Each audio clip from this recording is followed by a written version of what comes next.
Syederalun anggota Dewan Perwakilan Rakyat Aceh atau DPRA dari fraksi PAN, Irfan Nusir Rasman, pada Senin 23 Mei 2022 menjenguk Muhajir, korban terkaman harimau yang saat ini masih di Rumah Sakit Umum Daerah Dr. Yulidin Awai atau RSUD YA Tapatuan. Saat ini kondisi Muhajir, warga Gampong Selekat, Kecamatan Bakungan Timur, Kabupaten Aceh Selatan itu sudah mulai membaik.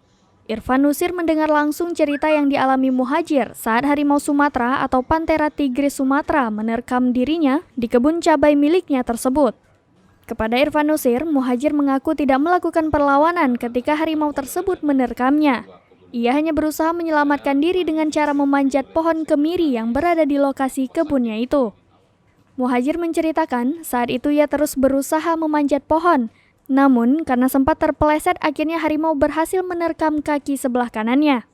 Ketika berada di atas pohon kemiri, Muhajir menelpon temannya untuk meminta bantuan dan memberitahukan ke warga lainnya.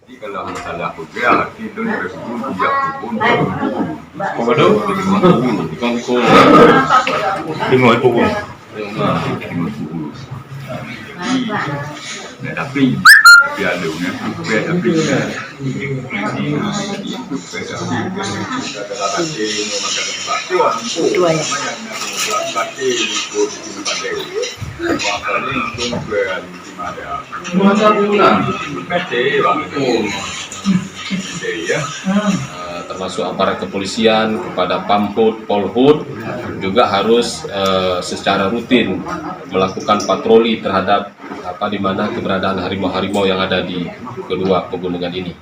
Saya kemari didampingi oleh Sekretaris Rumah Sakit Yulidin Awai. Pada kesempatan itu, Irfan Nusir berharap kepada pihak BKSDA, Polhut, dan instansi terkait lainnya untuk meningkatkan pengawasan dan patroli di kawasan tersebut dengan memperbanyak CCTV. Demikian juga kepada masyarakat sekitar, diminta untuk tetap waspada saat beraktivitas di luar rumah selama harimau tersebut masih berkeliaran. Dari Tapatuan, Taufik Zaz, Seram Beyond TV. Kami harap Muhajir bersabar dengan cobaan ini. Mudah-mudahan ke depan harus lebih berhati-hati. Karena masalahnya harimau ini juga bagian dari satwa yang dilindungi. Saya kira itu Pak Agus, Kepala BKSDA Provinsi Aceh, agar lebih banyak memasang CCTV-nya di dua areal ini. Jika nanti diperlukan, saya kira kita akan support melalui skema pokir di APBAP apabila itu memungkinkan untuk kita sama-sama cari solusi agar masyarakat di sini bisa lebih aman dalam mencari nafkah. Demikian.